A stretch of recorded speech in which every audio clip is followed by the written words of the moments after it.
నూజివీడు నియోజకవర్గ తెలుగుదేశం పార్టీ కార్యాలయంలో ముఖ్యమంత్రి సహాయ నిధి చెక్కులను బాధితులకు అందజేశారు మంత్రి కొలుసు ప్రార్థసారథి. సుమారు 15 మంది బాధితులకు సుమారు 10 లక్షల విలువ చేసే చెక్కులను బాధితులకు అందజేశారు మంత్రి కొలుసు ప్రార్థసారథి. ఈ సందర్భంగా మాట్లాడుతూ పేద ప్రజలు కొన్ని రోగాలకు ఆరోగ్యశ్రీ ఉన్నప్పటికీ తెలియక ఆరోగ్యశ్రీ లేని హాస్పిటల్లో వైద్యం చేసుకోవడంతో ఆర్థికంగా నష్టపోతున్న ప్రతి ఒక్కరికి ముఖ్యమంత్రి సహాయ నిధి నుండి ఆర్థిక సహాయం చేసి అన్ని విధాలుగా ఆదుకుని ప్రజల ఆరోగ్యాన్ని కాపాడే బాధ్యత మా ప్రభుత్వానిదని మంత్రి అన్నారు. గత 4 నెలల క్రితం వైద్యం చేసుకున్న ప్రతి ఒక్కరూ సీఎంఆర్ఎఫ్ ద్వారా ఆర్థిక సాయం పొందవచ్చన్నారు మంత్రి. పేద ప్రజలు డబ్బులు లేక వైద్యానికి దూరం అవ్వకూడదని అన్ని రకాల రోగాలను ఆరోగ్యశ్రీలో ప్రభుత్వం పొందుపరిచామని దాన్ని ప్రతి ఒక్కరూ సద్వినియోగం చేసుకోవాలని గత ప్రభుత్వం పేద ప్రజల ఆరోగ్యాన్ని పూర్తిగా నిర్వీర్యం చేసి తుంగలో తొక్కిందని ముఖ్యమంత్రి సహాయ నిధి నుండి ఒక్క చెక్కును కూడా పేద ప్రజలకు అందచేయలేదన్నారు. ప్రజలు తమపై నమ్మకం ఉంచి అందించిన విజయాన్ని బాధ్యతగా భావిస్తున్నామన్నారు. ప్రజల ఆశలు ఆకాంక్షలకు అనుగుణంగా పాలన అందించేందుకు రాష్ట్ర ముఖ్యమంత్రి నారా చంద్రబాబు నాయుడు కృతనిశ్చయంతో ఉన్నారన్నారు. ముఖ్యమంత్రిగా ప్రమాణ స్వీకారం చేసిన వెంటనే 5 ప్రధాన అంశాలపై చంద్రబాబు నాయుడు సంతకాలు పేదలకు పెన్షన్ నుండి 3,000 నుండి 4,000 రూపాయలకు పెంచడమే కాక 3 నెలల బకాయిలను కూడా జూలై 1వ తేదీన అందించారన్నారు. వికలాంగులకు 6,000 పెన్షన్ అందిస్తున్న ఘనత కూటమి ప్రభుత్వానిదని మంత్రి అన్నారు. ఈ కార్యక్రమంలో తెలుగుదేశం, జనసేన, బీజేపీ నాయకులు, కార్యకర్తలు పాల్గొన్నారు.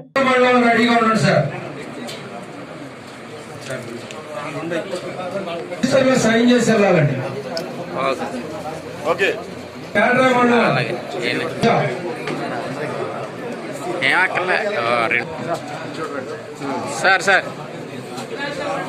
ఓకేనండి.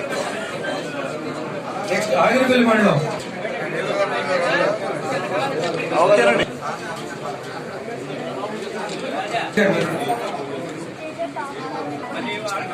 కొంచెం మండలం వాళ్ళకి ప్రయారిటీ ఇవ్వండి. ఓకే అండి, మీకోసం రాజయ్య గారు ఎలా చూడండి. ఓకే ఇదయ్యా మరియు జయశ్రీ ఎవరండి? పల్లె యేసు.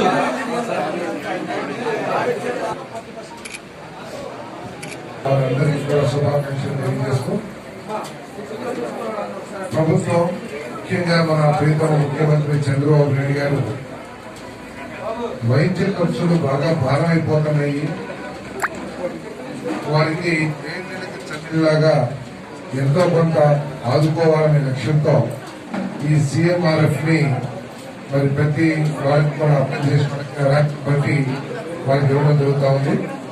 మన నియోజకవర్గం నుండి ఇప్పటి వరకు 120 మందికి 120 అప్లికేషన్స్ ని సీఎంఆర్ కింద ఆర్థిక సహాయం కోసం మనం అప్లై చేస్తున్నాం. ఇప్పటికీ 30-40 మందికి శాంక్షన్ చేశారు. ఈ రోజు 15 చెక్కులు రావడం వల్ల 15 మందికి ఇచ్చాము. ఇంకో 20 మందికి రేపు కానీ ఇల్లు కానీ మరి అదేవిధంగా వీళ్ళ లబ్ధిదారులకి అందజేస్తామని చెప్పేసి కూడా మనం చేస్తా ఉన్నాం. మరి ముఖ్యమంత్రి గారు, ఎందుకంటే వైద్యం ప్రభుత్వం అనేక అవకాశాలు కల్పిస్తున్నా, అనేక పథకాల్ని ఈ వైద్య రంగంలో తీసుకొస్తున్నాక, ముఖ్యంగా ఆరోగ్యశ్రీ కానివ్వండి లేదా ఇవన్నీ కూడా ఉన్నా కూడా మరి కొన్ని హాస్పిటల్స్ లో ఆ వసతులు లేకపోవడం వల్ల ఆరోగ్యశ్రీ అప్లై కాకపోవడం మూలంగా మరి పేద వీళ్ళందరూ కూడా అనారోగ్యం పాలైన వాళ్ళందరూ కూడా మరి చాలా ఖర్చుకి గురవుతా ఉన్నారు.